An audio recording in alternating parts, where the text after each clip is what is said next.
Good morning दोस्तों, आप लोग को पोस्टल गाइड चैनल में स्वागत है।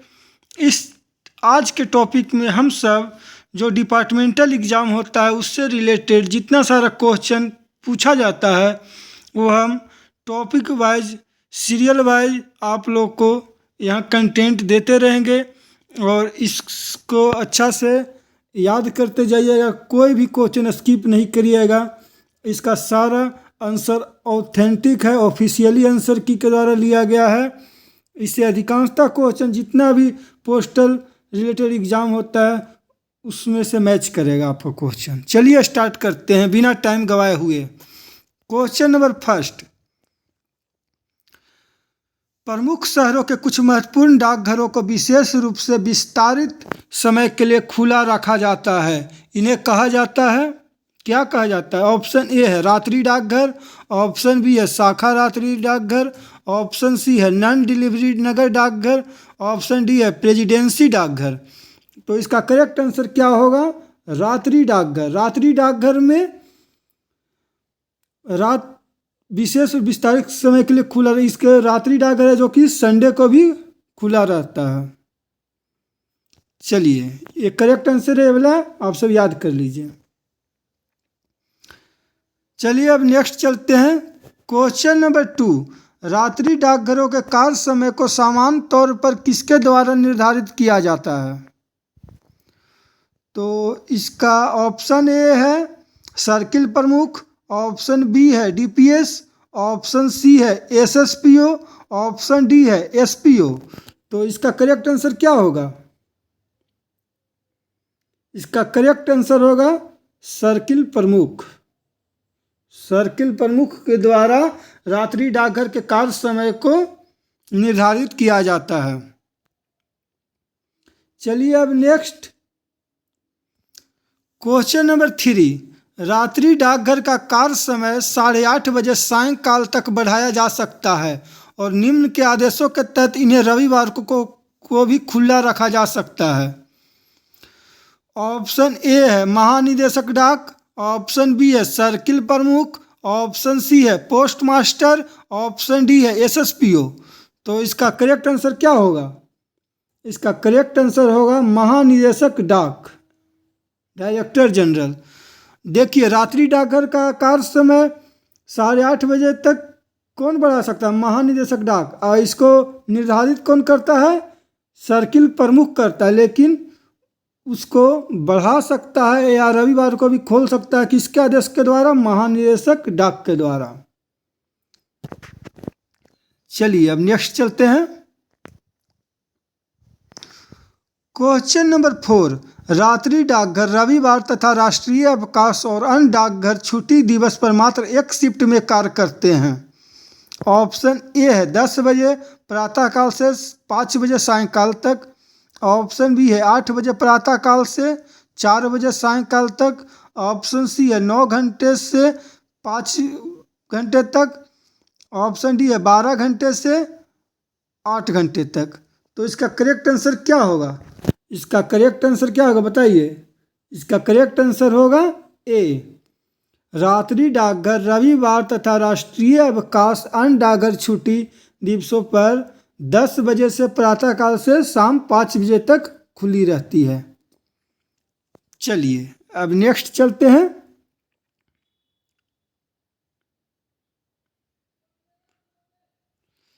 क्वेश्चन नंबर 5, रात्रि डाकघर रविवार तथा राष्ट्रीय अवकाश और अन्य डाकघर छुट्टी दिवसों पर क्या होता है? ऑप्शन ए है डिलीवरी कार्यों तथा मेट्रो का भुगतान पूरी तरह बंद रहता है, ऑप्शन बी है बचत बैंक खातों में जमा और नकद प्रमाण पत्र की बिक्री बंद रहती है, ऑप्शन सी है अन्य जरूरतमंद कार्यालयों को प्रेषण, ऑप्शन डी है उपर्युक्त सभी ए से सी तक। तो इसका करेक्ट आंसर क्या होगा? इसका करेक्ट आंसर होगा ऑप्शन डी, रात्रि डाकघर रविवार तथा राष्ट्रीय अवकाश अन्य डाकघर के छुट्टी दिवसों पर जिसमें डिलीवरी कार मेट्रो का भुगतान पूरी तरह बंद रहता है, बचत बैंक खातों में जमा निकासी नगद प्रमाण पत्र की बिक्री बंद रहती है, अन्य जरूरतमंद कार्यालयों का प्रेषण ये सब बंद रहता है। इसका करेक्ट आंसर होगा डी। चलिए अब नेक्स्ट चलते हैं। क्वेश्चन नंबर 6, डाकघर के कार्य समय के दौरान संदर्भ और पूछताछ डाक टिकट और लेखन सामग्रियों की बिक्री के लिए कितने समय निर्धारित किए गए हैं? इसका ऑप्शन ए है डाकघर के संपूर्ण कार्य समय के दौरान, ऑप्शन बी है 9 घंटे से 3 बजे तक, ऑप्शन सी है 10 घंटे से 4 घंटे तक, कि इनमें से कोई नहीं, ऑप्शन डी है। तो इसका करेक्ट आंसर क्या होगा? इसका करेक्ट आंसर होगा डाकघर के संपूर्ण कार्य के दौरान कोई भी पूछताछ डाक टिकट खरीद बिक्री लेखन सामग्री की बिक्री कर सकता है, डाकघर के संपूर्ण कार्य करने के दौरान। चलिए अब नेक्स्ट बढ़िए। Question number 7, Frank article Franks के मूल्य के अनुसार अलग बंडलों में सुरक्षित पीओ काउंटर पर दी जाएगी और लाइसेंसी के प्रतिनिधि लाइसेंसी की पहचान हेतु दिया जाएगा। क्या चीज पहचान हेतु दिया जाता है? ऑप्शन ए है window delivery ticket, option B है आईडी कार्ड, ऑप्शन सी है ड्राइविंग लाइसेंस, ऑप्शन डी है डॉकेट स्लिप। इसका करेक्ट आंसर क्या होगा? इसका करेक्ट आंसर होगा window delivery ticket. Window delivery ticket frank articles जो कि अलग अलग बंडल में सुरक्षित पीओ काउंटर पर दी जाएगी और लाइसेंसी के प्रतिनिधि लाइसेंसी की पहचान हेतु विंडो डिलीवरी टिकट देगा, उसको मिलेगा। चलिए अब नेक्स्ट चलते हैं। बिना समय वेस्ट किए हम सब स्पीड में क्वेश्चन को सॉल्व करते हुए जा रहे हैं, जो कि ऑफिशियली आंसर की के द्वारा है। अपने दोस्तों को भी शेयर करिए इस वीडियो, और अच्छा लगे वीडियो तो सब्सक्राइब कर दीजिएगा, लाइक कर दीजिएगा, शेयर कर दीजिएगा। आप लोग के लिए हम सब इतना मेहनत कर रहे हैं। चलिए अब नेक्स्ट क्वेश्चन पर चलते हैं। क्वेश्चन नंबर 8, दिन की फ्रैंक आर्टिकल की अंतिम डिस्पैच सहित निर्धारित प्रपत्र में पोस्टिंग कार्यालय में प्रस्तुत की जानी चाहिए, जो विधिवत भरा हुआ हस्ताक्षरित और उसी पर तारीख हो। ऑप्शन ए है डेली डॉकेट, ऑप्शन बी है window delivery ticket, option C है पोस्ट की गई मदों के पताधारियों की सूची, ऑप्शन डी है उपरोक्त में से कोई नहीं। तो इसका करेक्ट आंसर क्या होगा? इसका करेक्ट आंसर होगा डेली डॉकेट। डेली डॉकेट में दिन की फ्रैंक आर्टिकल के अंतिम डिस्पैच से निर्धारित प्रपत्र में डेली डॉकेट पोस्टिंग कार्यालय में प्रस्तुत की जानी चाहिए। इसका करेक्ट आंसर होगा डेली डॉकेट। चलिए अब नेक्स्ट चलते हैं। क्वेश्चन नंबर 9, फ्रैंक आर्टिकल पर फ्रैंकिंग राशि की सीमा कितनी है?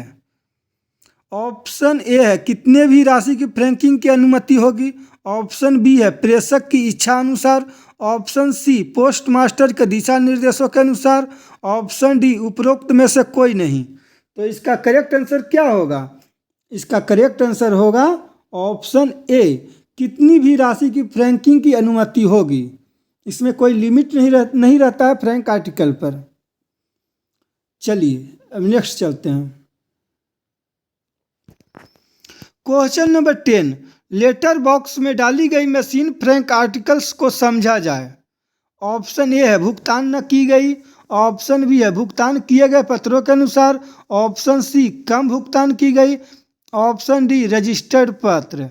तो इसका करेक्ट आंसर क्या होगा? इसका करेक्ट आंसर होगा भुगतान न की गई। कोई भी मशीन फ्रैंक आर्टिकल्स है, वो अगर लेटर बॉक्स में कोई डाल देता है तो उसको अनपेड आर्टिकल्स कहा जाता है, भुगतान न की गई। फ्रैंक आर्टिकल्स को कहाँ रखा जाता है? विंडो पर दिया जाता है। चलिए क्वेश्चन नंबर 11, पिछली तारीख की मोहर वाली गैर पंजीकृत फ्रैंक आर्टिकल्स को ऑप्शन ए स्वीकृत नहीं किया जाना चाहिए, ऑप्शन बी डाकघर में रखा जाना चाहिए, ऑप्शन सी उन पर कर लगाना चाहिए, ऑप्शन डी उपरोक्त में से कोई नहीं। तो इसका करेक्ट आंसर क्या होगा?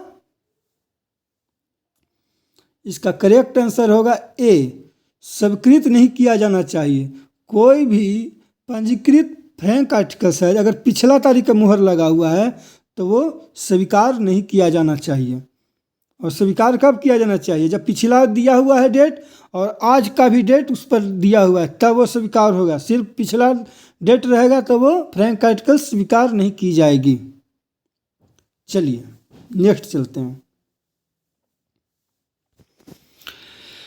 फ्रैंकिंग मशीन की मरम्मत प्राधिकृत आपूर्तिकर्ता द्वारा की जाएगी।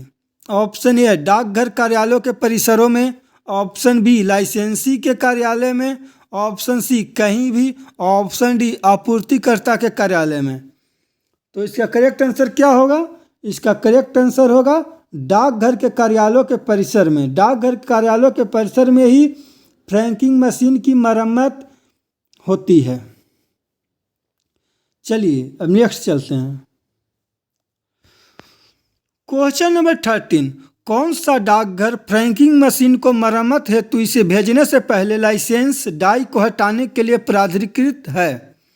ऑप्शन ए वह डाकघर जहां डेली डॉकेट रजिस्टर का रख रखाव किया जाता है, ऑप्शन बी प्रधान डाकघर, ऑप्शन सी आपूर्तिकर्ता के निकटतम का डाकघर। तो इसका करेक्ट आंसर क्या होगा? इसका करेक्ट आंसर होगा वह डाकघर जहां डेली डॉकेट रजिस्टर का रख रखाव किया जाता है। चलिए अब नेक्स्ट चलते हैं। क्वेश्चन नंबर 14, फ्रैंक मोहरों सहित कट आउट लेबलों पर उपयोग किन पोस्टल आर्टिकल्स पर नहीं किया जा सकता? ऑप्शन ए बीमाकृत पत्र, option B speed post articles, option C registered article, option C D parcel. इसका करेक्ट आंसर क्या होगा? इसका करेक्ट आंसर होगा बीमाकृत पत्र। जो इंश्योर्ड आर्टिकल्स है उस पर फ्रैंक मोहर नहीं लगेगा। चलिए अब नेक्स्ट चलते हैं। क्वेश्चन नंबर 15, जहां बीमाकृत और रजिस्टर्ड आर्टिकल्स के संबंध में रिकॉल के लिए आवेदन किया जाता है, इसके साथ उस डाकघर द्वारा प्रदान की गई की प्रति साथ हो। तो ऑप्शन ए है मूल प्राप्ति, option B ID card, option C सूचना, ऑप्शन डी पावती। तो इसका करेक्ट आंसर क्या होगा? इसका करेक्ट आंसर होगा मूल प्राप्ति।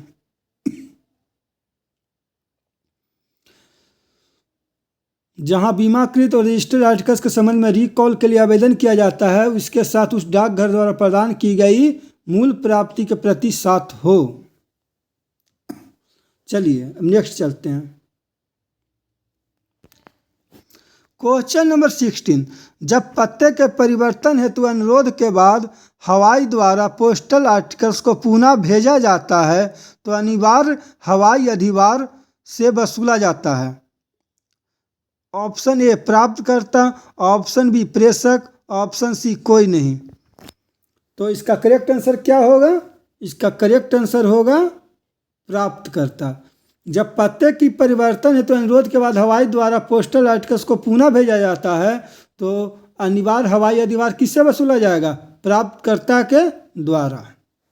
चलिए नेक्स्ट चलते हैं।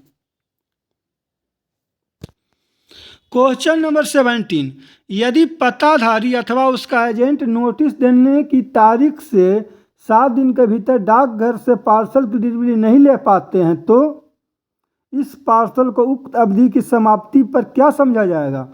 ऑप्शन ए दावा न की गई और निपटान की गई, ऑप्शन बी इनकार की गई और निपटान की गई, ऑप्शन सी भुगतान न की गई और निपटान की गई, ऑप्शन डी अवतरित और आरएलओ की भेजी गई।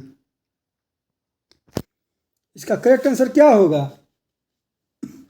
इसका करेक्ट आंसर होगा ए दावा न की गई और निपटान की गई। अगर कोई भी यदि पताधारी अथवा उसका एजेंट नोटिस देने के तारीख से 7 दिनों के भीतर डाकघर से पार्सल की डिलीवरी नहीं ले पाते हैं तो उस पार्सल को उक्त अवधि की समाप्ति पर दावा न की गई और निपटान की गई समझा जाएगा। चलिए नेक्स्ट चलते हैं। हम बिना समय गवाए हुए जितना स्पीड में सोच रहे हैं कि जितना सारा क्वेश्चन कवर हो जाए, जो कि डीओपी एग्ज़ाम के लिए वेरी वेरी इंपॉर्टेंट सारा क्वेश्चन है, इसी से आपको क्वेश्चन आएगा। मैं सारे सीरियल वाइज सारा आपको क्वेश्चन ऑफिशियली ऑथेंटिक आंसर के साथ बताऊंगा। चलिए अब नेक्स्ट चलते हैं। क्वेश्चन नंबर 18, यदि 2 अथवा अधिक पार्सल एक ही दिन पर एक पार्टी को डिलीवरी के लिए प्राप्त होते हैं तो कुल वजन 10 किलोग्राम से ज़्यादा होता है, परंतु प्रत्येक पार्सल का अपना वजन 10 किलोग्राम से कम होता है, तो ऐसे पार्सलों की डिलीवरी के लिए भेजना पड़ेगा। ऑप्शन ए पोस्टमैन के द्वारा, ऑप्शन बी प्रधान पोस्टमैन ओवरसीयर के द्वारा, ऑप्शन सी ऑटो रिक्शा द्वारा, ऑप्शन डी PRI द्वारा। तो इसका करेक्ट आंसर क्या होगा? इसका करेक्ट आंसर बताइए। इसका करेक्ट आंसर होगा पोस्टमैन के द्वारा। देखिए पोस्टमैन के रहता है कि एक आर्टिकल 10 किलो से ज़्यादा रहेगा तो पोस्टमैन ही ले जाता है, लेकिन अगर बोल रहा है कि दो आर्टिकल रहेगा 10-10 kg से कम रहेगा तो ये रूल हो जाता है कि पोस्टमैन ही पहुंचाएगा। चलिए नेक्स्ट चलते हैं। क्वेश्चन नंबर 19, ऐसा पार्सल जिसका वजन 10 किलोग्राम से अधिक है और उसे उसके प्रेषक द्वारा 5 रुपये प्रति पार्सल की अतिरिक्त राशि के पूर्व भुगतान पर पताधारी के परिसरों में के रूप में डिलीवर किया जाएगा। ऑप्शन ए डाक टिकटों अथवा उसके बराबर के मूल्यों के लाइसेंस, फ्रैंकिंग मशीन के फ्रैंक मोहर, ऑप्शन बी नगद अथवा DD, ऑप्शन सी सिर्फ सिक्कों। इसका करेक्ट आंसर क्या होगा? इसका करेक्ट आंसर होगा ए डाक टिकटों अथवा उसके बराबर के मूल्य की लाइसेंस, फ्रैंकिंग मशीन के फ्रैंक मोहर द्वारा। चलिए नेक्स्ट चलते हैं। क्वेश्चन नंबर 20, 500 रुपये से अधिक की बीमाकृत आर्टिकल केवल पर ही डिलीवर की जाएगी। Option A post office window, option B पताधारियों के आवास, ऑप्शन सी सामान्य ढंग से, ऑप्शन डी पोस्ट मास्टर की उपस्थिति में। तो इसका करेक्ट आंसर क्या होगा? इसका करेक्ट आंसर होगा पोस्ट ऑफिस विंडो। कोई भी इंश्योर्ड आर्टिकल्स रहेगा जिसका वैल्यू 500 से अधिक रुपया का हो तो उसका डिलीवरी पोस्ट ऑफिस विंडो पर की जाएगी। चलिए अब नेक्स्ट चलते हैं। क्वेश्चन नंबर 29, बीमा आर्टिकल के पताधारी 21, बीमा आर्टिकल के पताधारी को डिलीवरी से पहले दोनों पर हस्ताक्षर करनी चाहिए।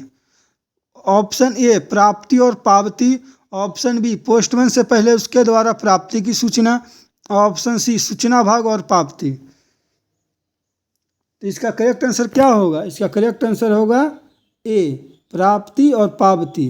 बीमा आर्टिकल पताधारी को डिलीवरी से पहले प्राप्ति और पावती दोनों पर हस्ताक्षर करने चाहिए।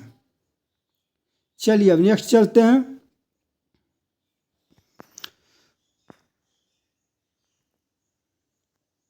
ये वाला नहीं।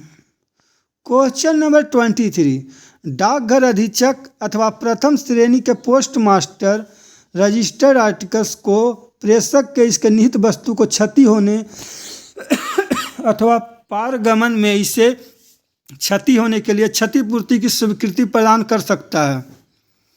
ऑप्शन ए 100 रुपये की सीमा तक, ऑप्शन बी 1000 रुपये तक, ऑप्शन सी 1500 रुपये तक, ऑप्शन डी 500 रुपये तक।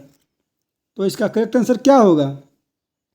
इसका करेक्ट आंसर होगा ए 100 रुपये की सीमा तक डाकघर अधीक्षक या प्रथम श्रेणी के पोस्ट मास्टर रजिस्टर्ड आर्टिकल को क्षति होने पर क्षतिपूर्ति 100 रुपया की सीमा तक प्रदान कर सकता है। चलिए अब नेक्स्ट चलते हैं। Question number 24, Shri Mahesh 28 highway road Kalam को संबोधित रजिस्टर्ड आर्टिकल्स डिलीवर की जाएगी। ऑप्शन ए सिर्फ श्री महेश को उनके आवासीय पते पर, ऑप्शन बी किसी को भी जो ऊपर दिए गए पते पर रहता हो, ऑप्शन सी श्री महेश द्वारा कोई प्राधिकृत पत्र दिए बिना किसी मैसेंजर को, ऑप्शन डी ABC में से कोई नहीं। तो इसका करेक्ट आंसर क्या होगा? इसका करेक्ट आंसर होगा ए कोई भी रजिस्टर्ड आर्टिकल्स रहेगा वो जिसके नाम से है उसी के आवासीय पते पर वही पर्सन को दी जाएगी। चलिए नेक्स्ट चलते हैं। क्वेश्चन नंबर 25, यदि प्राप्तकर्ता मनी ऑर्डर लेने से इनकार करता है तो इसे प्रेषक को अदायगी के लिए वापस कर देना चाहिए।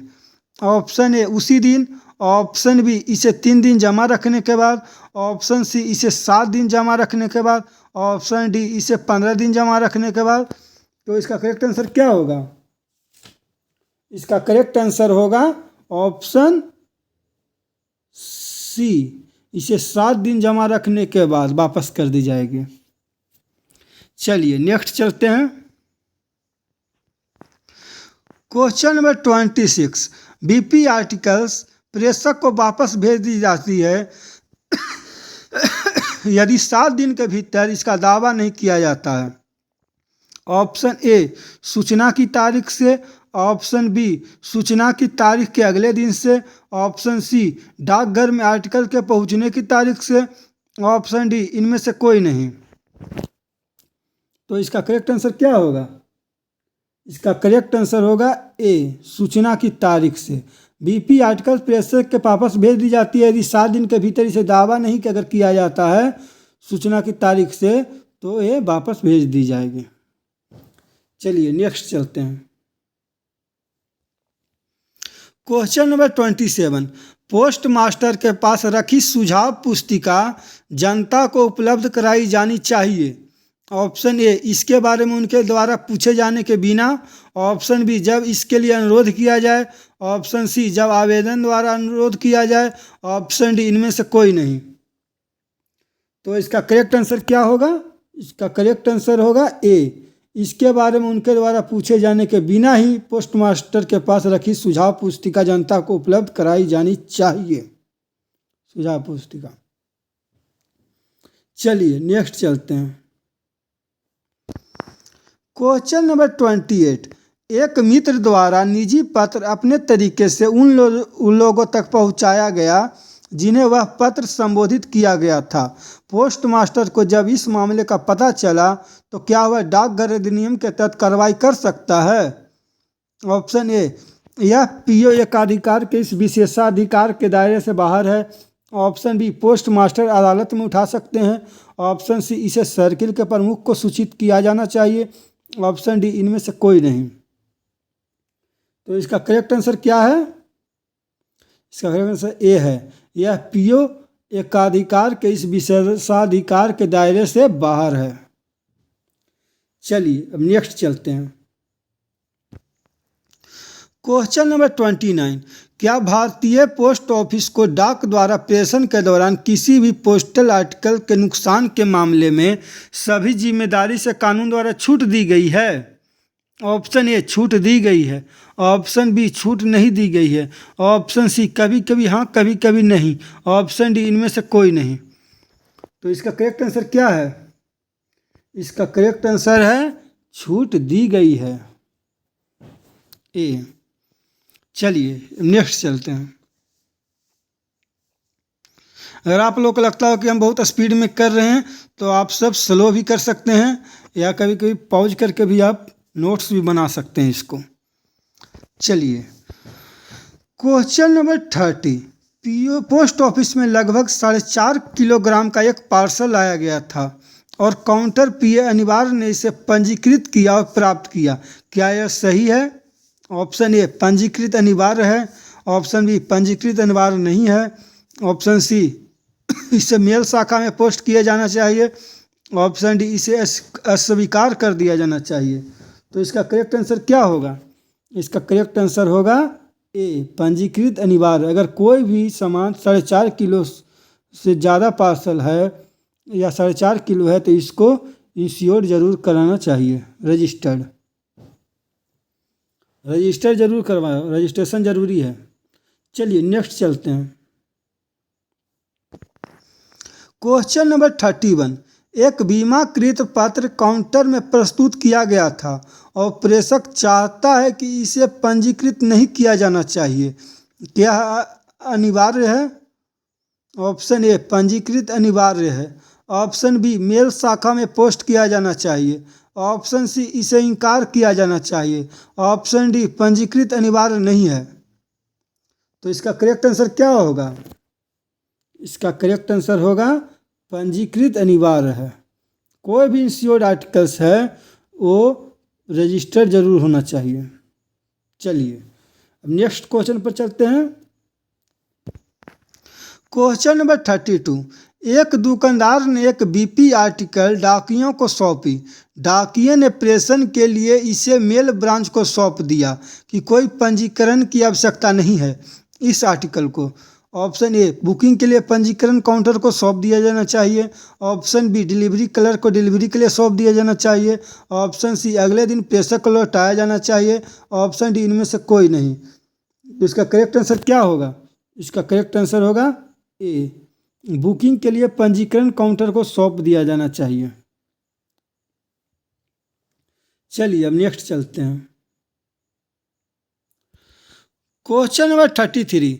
यदि किसी आर्टिकल पर स्पीड पोस्ट आर्टिकल लिखा हो और वह लेटर बॉक्स में मिलती है तो उसे ऑप्शन ए, बुकिंग के लिए स्पीड पोस्ट काउंटर को सौंप दिया जाना चाहिए। ऑप्शन बी, डिलीवरी के लिए डिलीवरी क्लर्क को सौंप दिया जाना चाहिए। ऑप्शन सी, अगले दिन प्रेषक को लौटा दिया जाना चाहिए। ऑप्शन डी, आरएलओ को भेज देना चाहिए। तो इसका करेक्ट आंसर क्या होगा? इसका करेक्ट आंसर बताइए। इसका करेक्ट आंसर होगा ए, बुकिंग के लिए स्पीड पोस्ट काउंटर को सौंप दिया जाना चाहिए। चलिए अब नेक्स्ट चलते हैं। Question number 34। काउंटर पीए ने एक व्यक्ति से 600 और गैर पंजीकृत पैकेट और एक बीमाकृत आर्टिकल स्वीकार किए जो डाकघर के पूर्व भुगतान के लिए सर्कल कार्यालय द्वारा अधिकृत था। डाक शुल्क के नकद पूर्व भुगतान की सुविधा ऑप्शन ए, बीमाकृत आर्टिकल के लिए उपलब्ध नहीं है। ऑप्शन बी, बीमाकृत आर्टिकल के लिए उपलब्ध है। ऑप्शन सी, पोस्ट मास्टर के आदेशों के तहत उपलब्ध है। ऑप्शन डी, इनमें से कोई नहीं। तो इसका करेक्ट आंसर क्या होगा? इसका करेक्ट आंसर होगा ए, बीमाकृत आर्टिकल के लिए उपलब्ध नहीं है।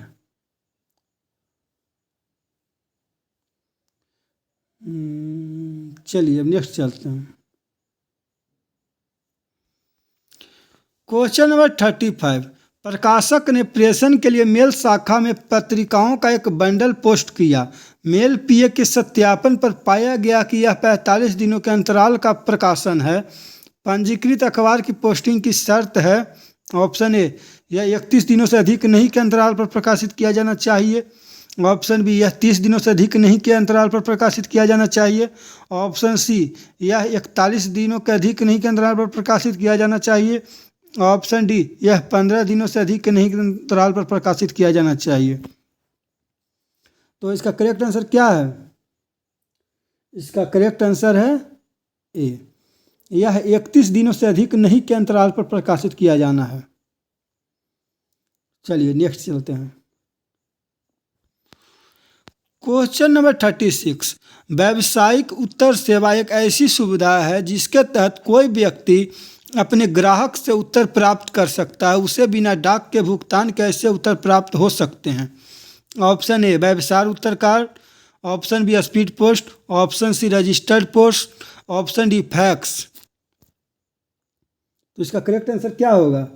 इसका करेक्ट आंसर होगा ए, व्यवसाय उत्तर कार्ड, बिजनेस रिप्लाई कार्ड। इसके तहत कोई भी व्यक्ति अपने ग्राहक से उत्तर प्राप्त कर सकता है। उसे बिना डाक के भुगतान कैसे उत्तर प्राप्त हो सकते हैं? चलिए अब नेक्स्ट चलते हैं। Question number 37।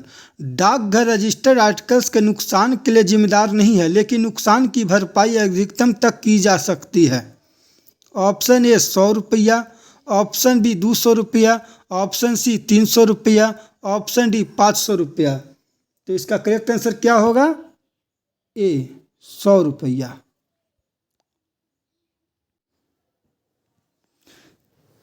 चलिए अब नेक्स्ट क्वेश्चन पर चलते हैं। Question number 38। डिलीवरी के लिए प्राप्त बीपी आर्टिकल्स पर निम्न के रूप में विलंब शुल्क लिया जा सकता है यदि सूचना अवधि समाप्त होने के बाद आर्टिकल को डाकघर में रखा जाता है। ऑप्शन ए डाक टिकट, ऑप्शन बी नकद, ऑप्शन सी उपरोक्त में से कोई नहीं, ऑप्शन डी इनमें से कोई नहीं। तो इसका करेक्ट आंसर क्या होगा? डाक टिकट। चलिए नेक्स्ट चलते हैं अब।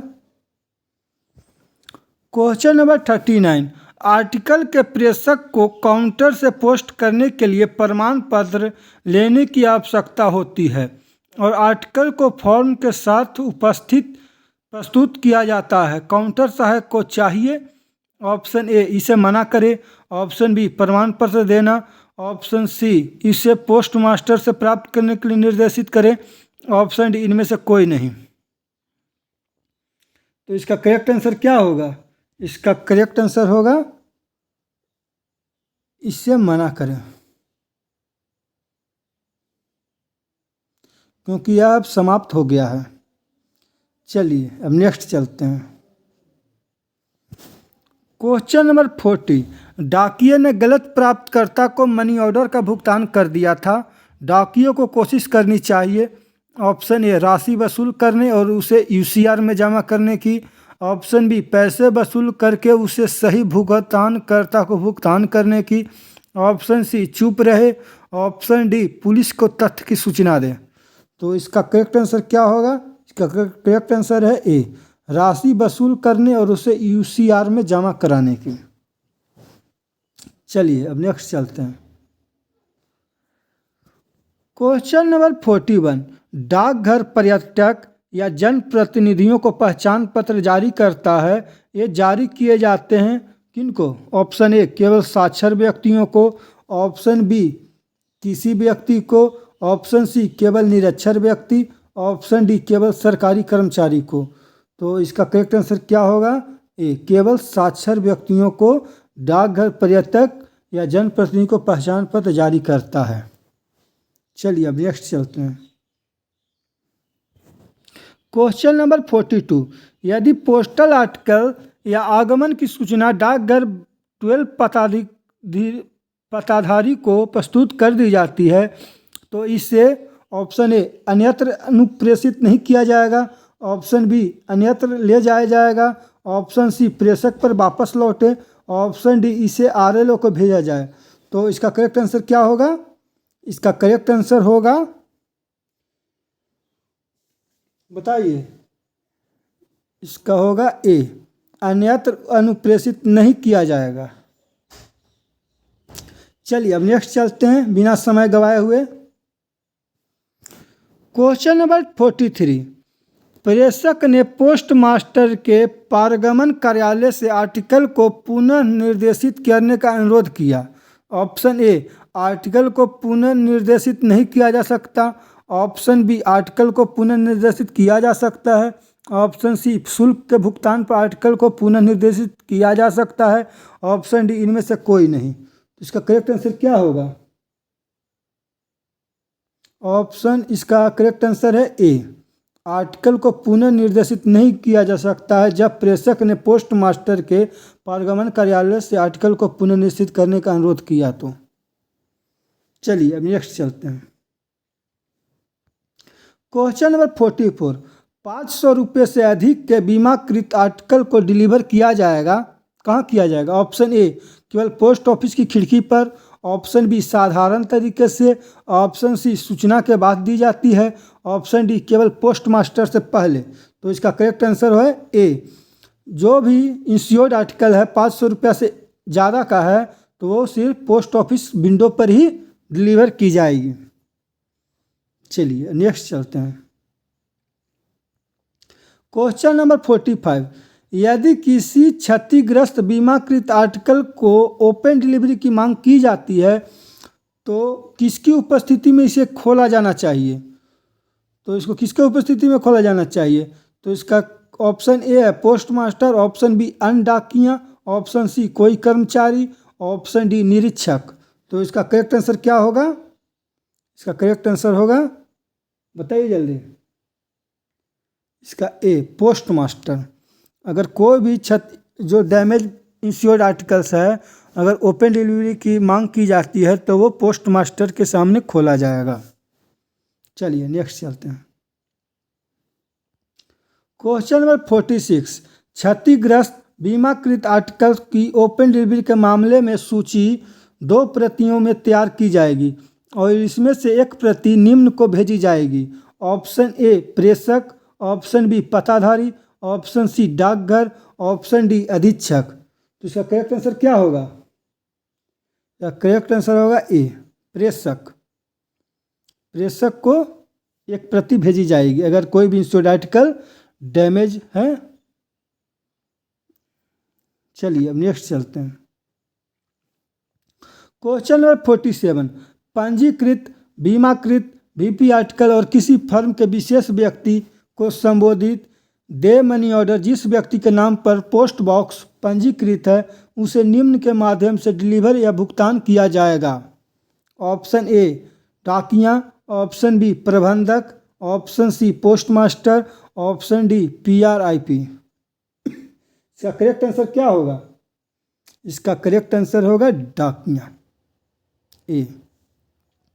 चलिए अब नेक्स्ट चलते हैं। क्वेश्चन नंबर 48, यदि किराए की अवधि की समाप्ति के 15 दिनों के भीतर पोस्ट बॉक्स के किराएदार द्वारा ताला और चाबी को सरेंडर नहीं किया जाता है तो किराए की अवधि समाप्त होने या नवीनीकृत नहीं होने पर जमा राशि होगी। ऑप्शन ए जब्त, ऑप्शन बी वापस कर दिया गया, ऑप्शन सी रद्द, ऑप्शन डी इनमें से कोई नहीं। तो इसका करेक्ट आंसर है जब्त। अगर कोई भी किराए पर जो पोस्ट बॉक्स लेता है अगर 15 दिनों के भीतर अगर जो समाप्त हो गया अवधि उसको सरेंडर नहीं किया चाबी सब, तो जो पैसा जो शुरू में लगता है सिक्योरिटी मनी वो जब्त कर ली जाएगी। चलिए अब नेक्स्ट चलते हैं। क्वेश्चन नंबर 49, पोस्ट बॉक्स के नवीनीकरण के लिए आवेदन पर तब तक कार्रवाई नहीं की जाएगी जब तक कि वह निम्नवत से पहले पोस्ट मास्टर के पास नहीं पहुंच जाता। ऑप्शन ए उस अवधि के समाप्ति जिसके लिए किराया का अग्रिम भुगतान किया गया है, ऑप्शन बी उस महीने की समाप्ति जिसके लिए किराया का अग्रिम भुगतान किया गया है, ऑप्शन सी उस तिमाही की समाप्ति जिसके लिए किराया का अग्रिम भुगतान किया गया है, ऑप्शन डी उस वर्ष की समाप्ति जिसके लिए किराया का अग्रिम भुगतान किया गया है। तो इसका करेक्ट आंसर क्या होगा? इसका करेक्ट आंसर होगा ए उस अवधि की समाप्ति जिसके लिए किराया का अग्रिम भुगतान किया गया है। चलिए अब नेक्स्ट चलते हैं। क्वेश्चन नंबर 15, शुल्क का भुगतान किए बिना डाक में डाले गए पत्र की डिलीवरी के समय शुल्क लिया जाता है। ऑप्शन ए डाक शुल्क से 2 गुना, ऑप्शन बी 3 गुना डाक शुल्क सहित, ऑप्शन सी डाक शुल्क के समान राशि सहित, ऑप्शन डी नगद 1 रुपया के दंड के साथ। तो इसका करेक्ट आंसर क्या होगा? इसका करेक्ट आंसर बताइए। डाक शुल्क के 2 गुना। और कोई भी शुल्क का भुगतान नहीं किया गया है जो डिलीवरी का डाल दिया गया है तो इसको डाक शुल्क के 2 गुना लिया जाएगा पैसा।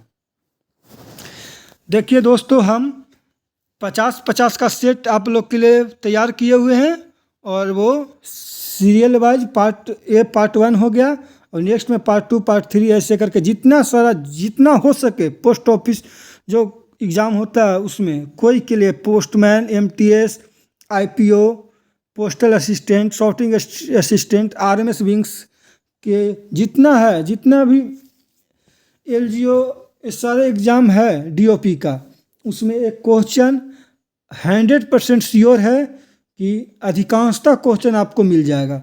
इसलिए कोई भी क्वेश्चन को स्किप नहीं करें, प्रत्येक क्वेश्चन को हमेशा रिवीजन करते रहें और खुद से भी ट्राई करके देखें कि ये कितना याद कर लिया हूँ कितना नहीं याद हुआ है।